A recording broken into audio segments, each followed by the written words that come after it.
My name is Sarah Mitchell, and for 12 years, I believed I was saving lives at Riverside General Hospital in Chicago. I was wrong. What I discovered in those sterile hallways would haunt me forever and force me to question everything I thought I knew about the medical profession I'd dedicated my life to. It was a bitter February morning in 2019 when my world began to crumble. The Chicago wind cut through my scrubs as I hurried through the employee entrance, my breath forming small clouds in the frigid air. I'd been working the night shift in the ICU for over a decade, and the routine had become second nature. Clock in at 7 p.m., check on my patients, administer medications, document everything meticulously. But that night, something felt different. I remember the fluorescent lights humming overhead as I made my rounds. Room 314 housed Mrs. Elena Vasquez, a 67-year-old grandmother who'd been in a medically induced coma for 3 weeks following a severe stroke. Her family visited daily, holding her weathered hands and whispering prayers in Spanish. Her daughter Maria had become like family to me, always bringing homemade tamales for the nursing staff and updating us on her mother's grandchildren. As I entered Mrs. Vasquez's room to check her vitals, I noticed something odd. Her chart showed she was scheduled for emergency surgery at 2 a.m., but there was no indication of what type of procedure. In my 12 years at Riverside, I'd never seen such vague documentation. Every surgery required detailed preoperative notes, consent forms, and specific procedural codes. This entry was signed by Dr. Marcus Thornfield, the hospital's chief of surgery, a man whose reputation was as pristine as his expensive suits. I approached the nurse's station where my colleague Janet Rodriguez was updating patient files. Janet had been at Riverside even longer than me, nearly 15 years, and she knew the hospital's procedures better than anyone. "Janet, have you seen Mrs. Vasquez's chart? There's a surgery scheduled, but no details." Janet glanced up from her computer, her reading glasses perched on the end of her nose. "Oh, that. Dr. Thornfield's special cases.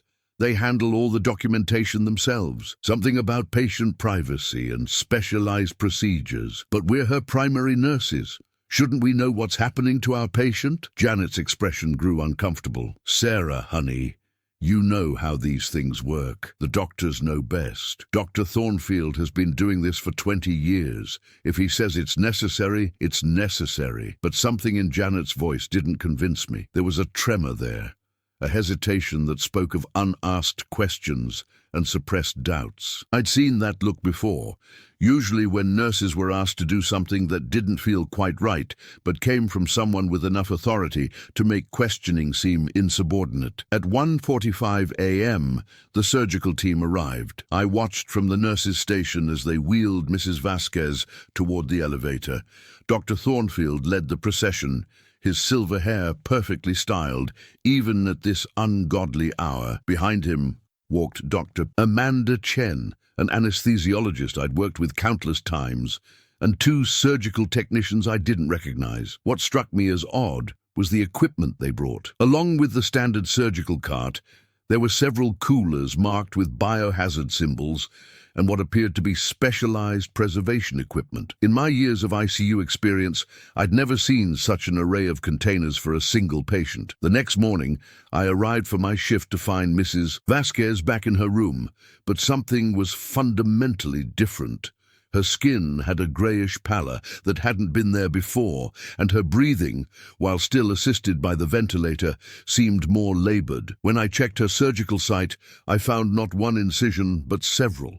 There were small, precise cuts along her abdomen, chest, and even behind her ears. Maria arrived at visiting hours, as she did every day, carrying a thermos of coffee and a small bouquet of carnations from the hospital gift shop. She took her usual seat beside her mother's bed and began her daily ritual of talking to her unconscious mother about family news, neighborhood gossip, and her hopes for recovery. "The doctors say Mama's stable," Maria said to me as I adjusted Mrs. Vasquez's IV. "They performed some kind of exploratory surgery last night. Said they were checking for internal complications from the stroke." I nodded, but internally, alarms were sounding. Exploratory surgery for stroke complications didn't typically require multiple incision sites, and certainly not the type of preservation equipment I'd observed.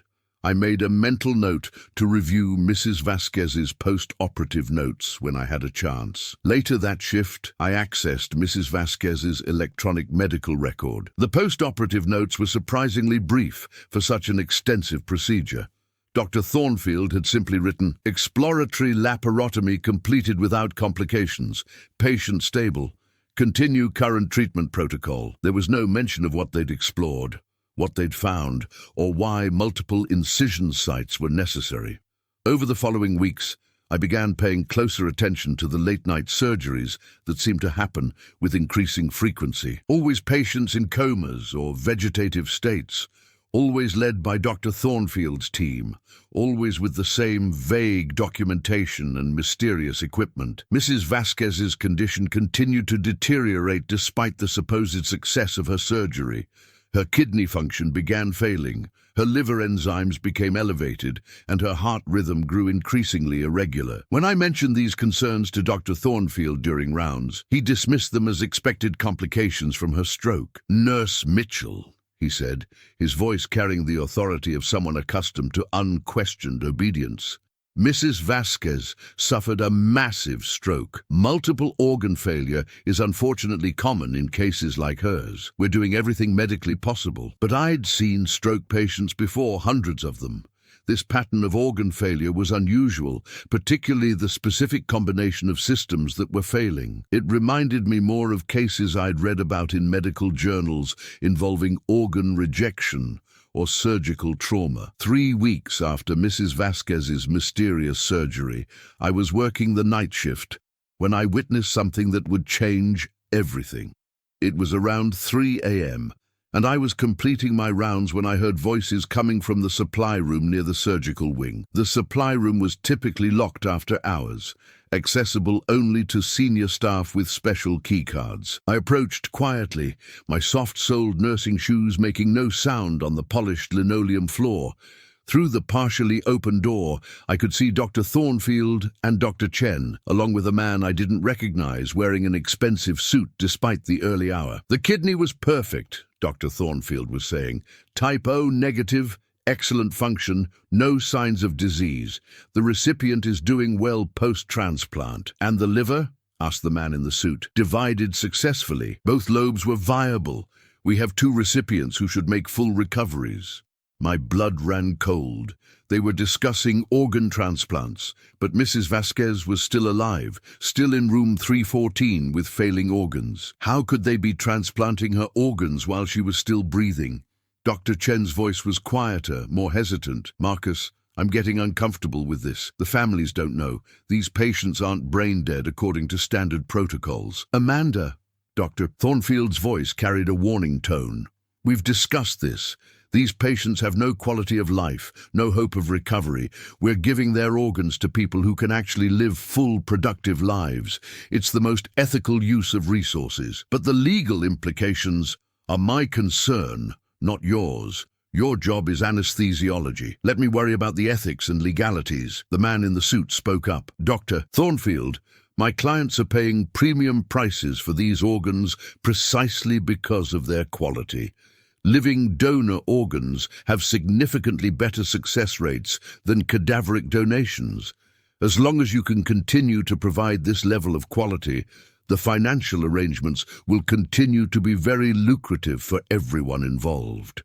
I pressed myself against the wall, my heart pounding so loudly I was certain they would hear it. They were harvesting organs from living patients, patients whose families trusted the hospital to care for them, not to sell their body parts to the highest bidder. I managed to slip away undetected, but sleep was impossible for the remainder of my shift. Every time I looked at Mrs. Vasquez, I saw not a patient recovering from surgery, but a victim of something unspeakably evil. Her failing organs weren't a result of stroke complications. They were failing because parts of them had been surgically removed and sold. The next few days passed in a haze of moral anguish. I found myself scrutinizing every late-night surgery, every unexplained procedure, every patient who seemed to deteriorate after Dr. Thornfield's interventions. The pattern was becoming clear, and it was horrifying. I began documenting everything: patient names, surgery times, post-operative complications.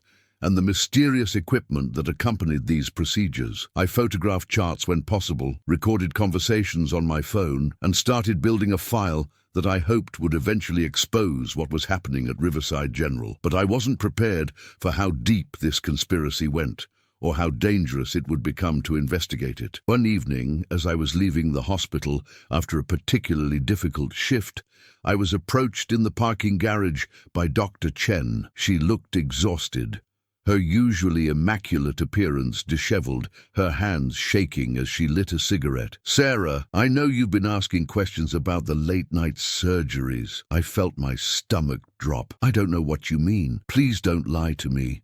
I've seen you taking photos, heard you asking Janet about procedures. I need you to understand something." She took a long drag from her cigarette, the smoke curling around her face in the dim garage lighting. "What you think you know. You don't understand the full picture. Then help me understand." Dr. Chen looked around nervously, as if expecting Dr. Thornfield to emerge from behind one of the concrete pillars. "I got into this because Marcus convinced me we were helping people. These patients, they're never going to wake up. Their families are spending fortunes on care that will never result in recovery. Meanwhile, there are people dying on organ waiting lists who could live full lives with transplants. But these patients aren't brain dead. They're not legal organ donors." "No, they're not. But Marcus has connections, people who can make the paperwork look legitimate after the fact. The organs go to private recipients who pay enormous sums for the privilege of jumping the waiting list. And you're okay with this?"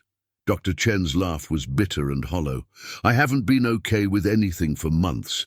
But do you know what happens to people who cross Marcus Thornfield? Dr. Jennifer Walsh used to work here. Brilliant surgeon, impeccable reputation. She started asking questions about some irregularities in the organ procurement program. Within 6 months, she was facing malpractice suits.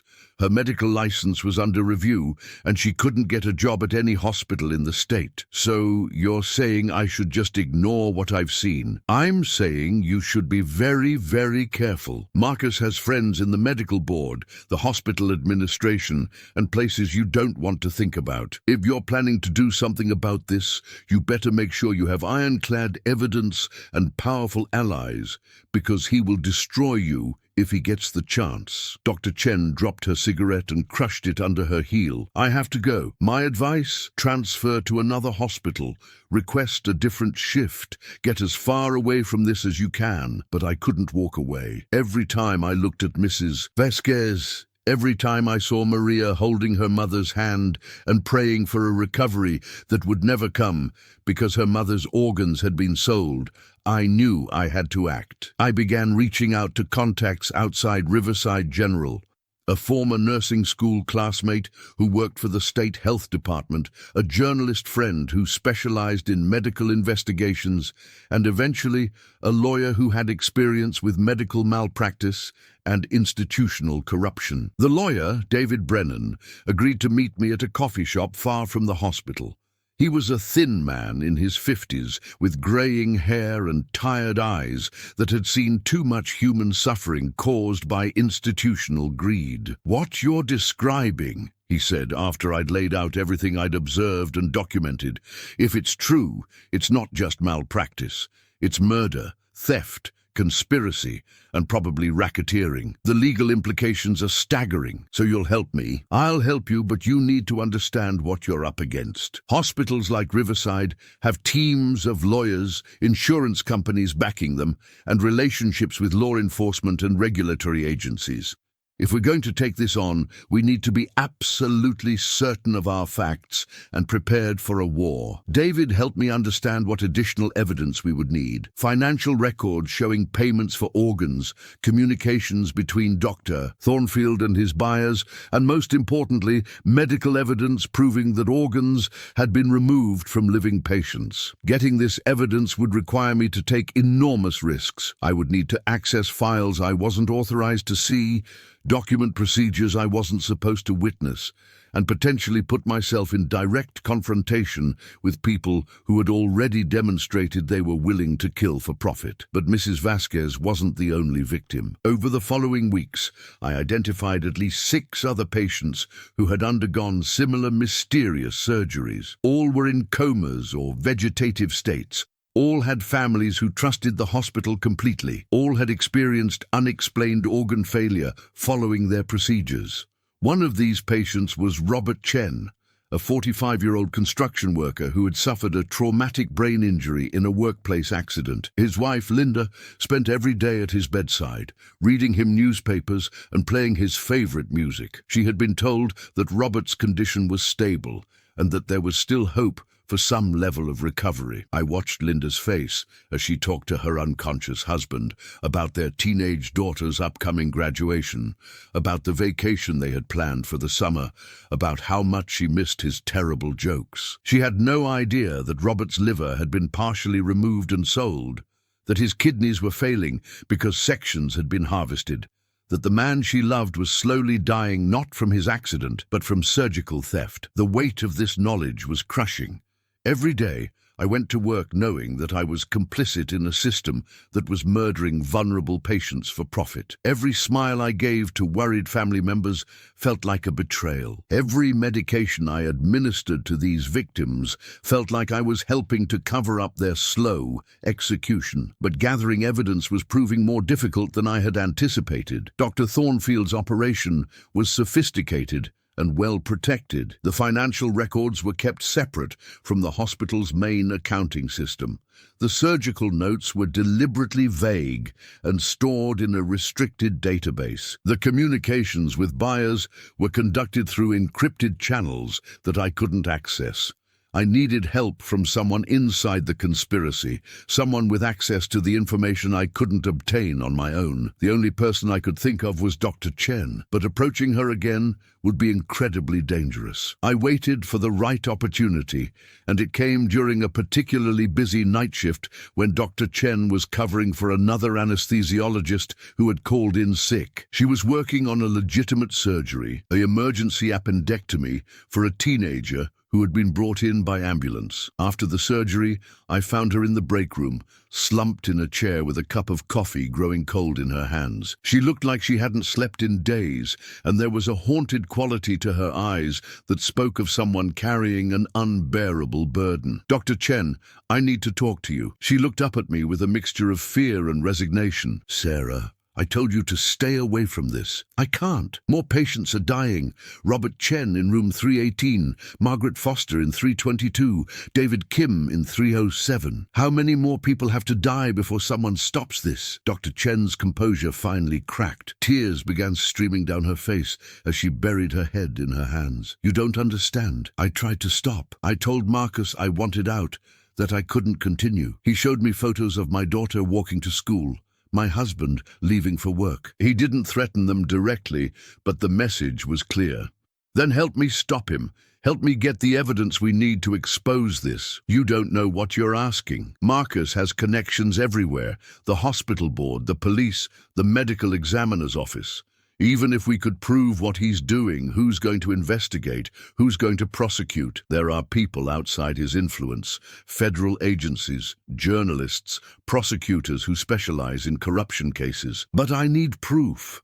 I need documents, financial records, something that definitively shows what's happening." Dr. Chen was quiet for a long time, staring at her coffee as if it might contain answers to impossible questions. Finally, she spoke in a voice barely above a whisper. "There's a safe in Marcus's office. He keeps the real records there, the ones that show the payments, the buyer contacts, the actual surgical notes.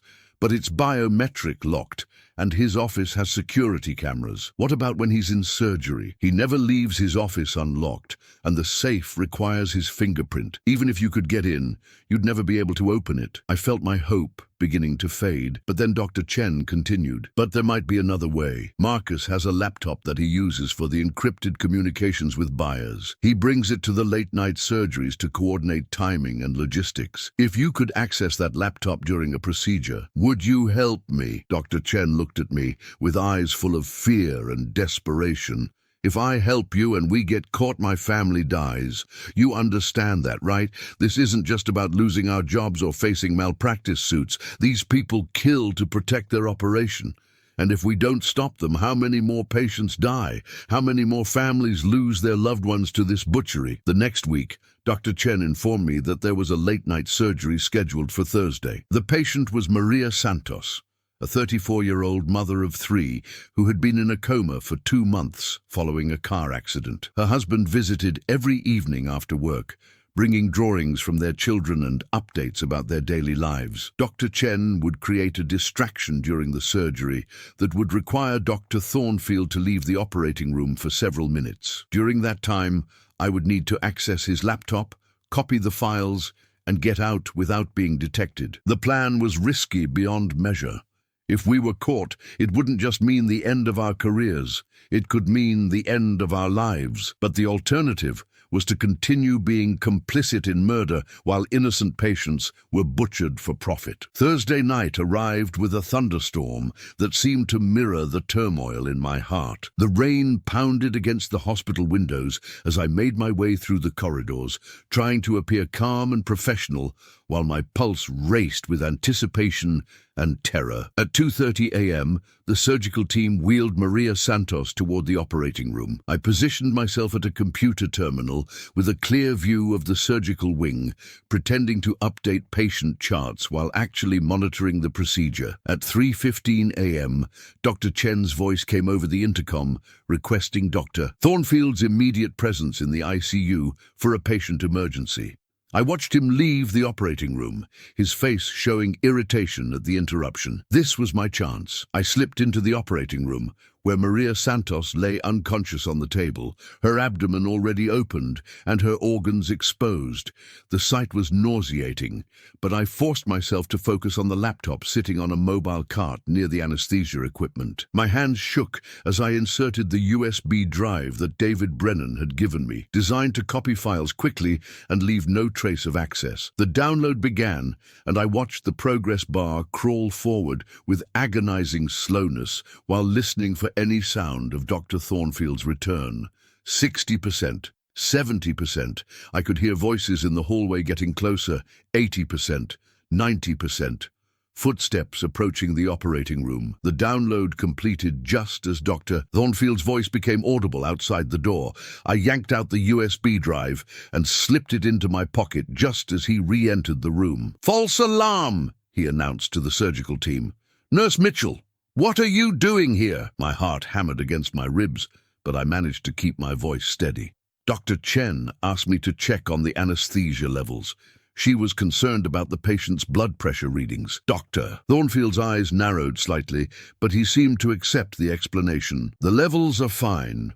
Return to your station." I left the operating room on unsteady legs, the USB drive feeling like it weighed 1,000 pounds in my pocket. I had the evidence, but now I had to get it to safety without being discovered. The rest of my shift passed in a blur of anxiety and forced normalcy. Every time Dr. Thornfield looked in my direction, I was certain he knew what I had done. Every conversation with colleagues felt like it might be my last.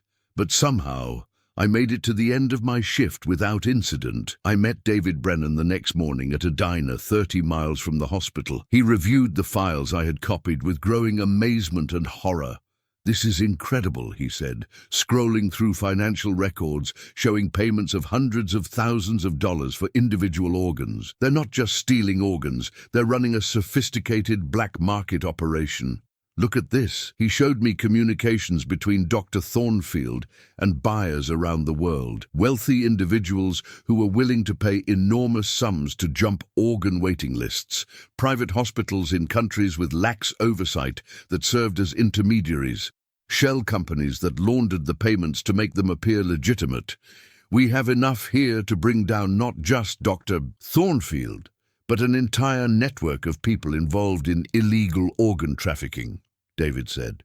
But we need to be very careful about how we proceed. If Thornfield realizes what we have, he'll destroy evidence and disappear. David contacted federal prosecutors who specialized in organized crime and medical fraud. Within days, a joint task force was assembled involving the FBI, the Department of Health and Human Services, and the U.S. Attorney's Office. But keeping the investigation secret proved impossible.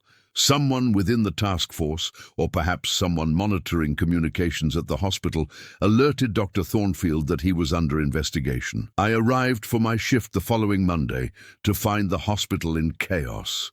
Dr. Thornfield had disappeared over the weekend, along with several members of his surgical team. His office had been cleaned out, and the safe that Dr. Chen had mentioned was found empty and open. Hospital administrators were in full damage control mode, claiming they had no knowledge of any irregularities in their organ procurement program and promising full cooperation with federal investigators. But the patients who had been victimized were still in their beds, still dying slowly from the organs that had been stolen from them.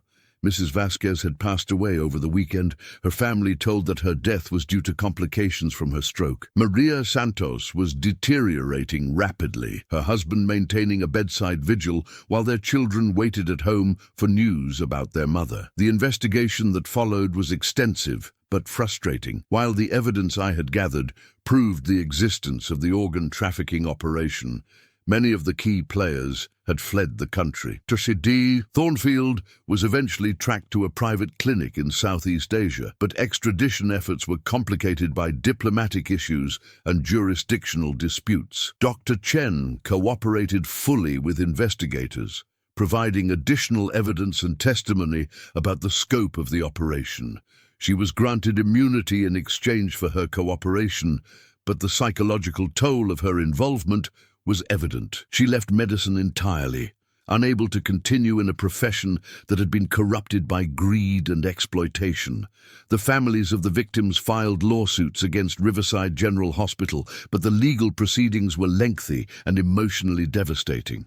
Many of the families had to relive the trauma of their loved ones' deaths while learning the horrific truth about what had been done to them. Maria Santos died 3 weeks after the investigation began, her organs too damaged by the illegal harvesting to sustain life. At her funeral, her husband approached me with tears in his eyes. The lawyers say that what they did to Maria, it wasn't just malpractice. They say it was murder. I couldn't find words to respond. How do you explain to a grieving widower that his wife was killed, not by accident or disease, but by doctors who saw her as nothing more than a source of valuable organs to be sold to the highest bidder? The hospital eventually settled the lawsuits for undisclosed amounts, but no amount of money could restore the lives that had been stolen or heal the trauma inflicted on the families. Riverside General implemented new oversight procedures and hired an entirely new surgical staff, but the damage to its reputation was irreversible. For me, the aftermath was a mixture of vindication and devastation. I had exposed a horrific crime and potentially saved future victims, but I had also lost my career and my faith in the medical profession I had devoted my life to serving. I left nursing after the investigation concluded. I couldn't continue working in hospitals, knowing how easily the system could be corrupted and how vulnerable patients could be exploited by those entrusted with their care. I now work as an advocate for patient rights, traveling around the country to speak about medical ethics and the importance of oversight in healthcare institutions. I tell the story of Mrs. Vasquez, Maria Santos, Robert Chen, and the other victims of Riverside General's organ trafficking operation. But late at night, when I'm alone with my thoughts, I'm haunted by questions that have no answers. How many other hospitals are running similar operations? How many patients are dying not from their illnesses, but from the greed of those who are supposed to heal them? How many families are grieving losses that could have been prevented if someone had spoken up sooner? The investigation revealed that the organ trafficking operation at Riverside General had been running for at least 5 years before I discovered it. During that time, an estimated 47 patients had been victimized, their organs harvested and sold, while their families believed they were receiving the best possible care. 47 people who died not from accidents or disease, but from a system that valued profit over human life. 47 families who trusted doctors and nurses to care for their loved ones, only to have that trust betrayed in the most horrific way imaginable. I think about those families every day. I think about the conversations I had with them, the comfort I tried to provide, the hope I helped them maintain while knowing that their loved ones were being slowly murdered for profit. The guilt of that complicity, even unknowing complicity, is something I will carry for the rest of my life. But I also think about the patients who are alive today because we stopped the operation when we did. The people who would have been the next victims if Dr. Thornfield had been allowed to continue his butchery. The families who were spared the trauma of losing their loved ones to medical murder. The fight for justice continues. Federal prosecutors are still pursuing cases against the network of buyers and facilitators who made the organ trafficking operation possible. International law enforcement agencies are working to track down Dr. Thornfield and others who fled the country. Medical licensing boards are reviewing the credentials and backgrounds of healthcare professionals to identify others who might be involved in similar schemes. But the most important work is being done by the families of the victims who have refused to let their loved ones' deaths be forgotten. They have established foundations to promote medical ethics education, lobbied for stronger oversight of organ procurement programs, and worked to ensure that no other families have to endure what they experienced. Mrs. Vasquez's daughter, Maria, has become a particularly powerful advocate. She speaks at medical conferences and nursing schools, telling her mother's story and challenging healthcare professionals to remain vigilant against corruption and exploitation. My mother trusted the doctors and nurses at Riverside General with her life, she says in her presentations. She trusted them to care for her, to protect her, to give her the best chance at recovery. Instead, they killed her for money. We can never bring her back, but we can make sure that her death means something, that it helps prevent other families from suffering the same loss. The investigation also revealed the broader scope of illegal organ trafficking around the world. The operation at Riverside General was connected to a network that spanned multiple countries and involved hundreds of healthcare professionals, government officials, and criminal organizations. The demand for organs far exceeds the legal supply, creating a black market where the wealthy can purchase organs from the poor, the vulnerable, and the exploited. Patients in developing countries are coerced into selling kidneys for a fraction of what buyers pay. Prisoners in some countries are executed specifically to harvest their organs. And in cases like Riverside General, patients who should be protected by the medical system are instead victimized by it. The fight against organ trafficking requires international cooperation, stronger oversight of medical institutions, and a fundamental change in how we think about organ donation and allocation. It requires healthcare professionals to speak up when they see irregularities, even when doing so puts their careers at risk. Most importantly, it requires us to remember that behind every organ transplant is a human being whose life has value beyond the monetary worth of their body parts. Whether they are donors who have chosen to give the gift of life or victims who have had their organs stolen, they deserve to be treated with dignity, respect, and compassion. I often wonder what would have happened if I had spoken up sooner, if I had questioned the first suspicious surgery I witnessed instead of waiting until I had accumulated overwhelming evidence. Would Mrs. Vasquez still be alive? Would Maria Santos be watching her children grow up?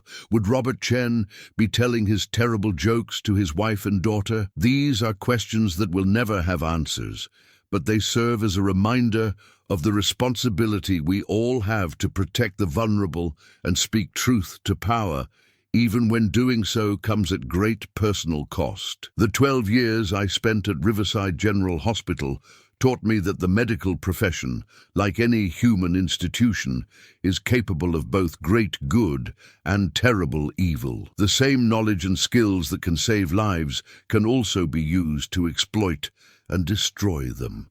The same authority that patients trust can be abused by those who value profit over human dignity. But those 12 years also taught me that there are people willing to risk everything to do what is right, to protect the innocent, and to fight for justice even when the odds seem impossible. Dr. Chen, despite her initial involvement in the operation, ultimately chose to help expose it. David Brennan took on a case that could have destroyed his career. Federal investigators pursued justice even when it meant challenging powerful institutions and wealthy individuals. And the families of the victims, despite their grief and trauma, chose to turn their pain into purpose, working to ensure that no other families would have to endure what they experienced. The story of Riverside General Hospital is ultimately a story about the choices we make when confronted with evil. Do we look the other way to protect ourselves? Do we rationalize and justify what we know is wrong? Or do we find the courage to stand up, speak out, and fight for what is right, regardless of the personal cost? I made my choice, and while it cost me my career and forever changed my life, I know it was the right one. Every time I speak to a group of healthcare professionals about medical ethics, every time I see new oversight procedures implemented at a hospital, every time a family tells me that my story helped them ask better questions about their loved one's care, I know that the sacrifice was worth it. The victims of Riverside General Hospital will never be forgotten. Their stories will continue to be told, their deaths will continue to have meaning, and their families will continue to fight for justice and reform. And perhaps in some small way, their suffering will help prevent future tragedies and protect other vulnerable patients from those who would exploit them. Because in the end, that's what this is really about: protecting the vulnerable, defending the innocent, and ensuring that the trust patients place in healthcare professionals is never again betrayed in such a horrific and devastating way. The fight continues, and it's a fight we cannot afford to lose.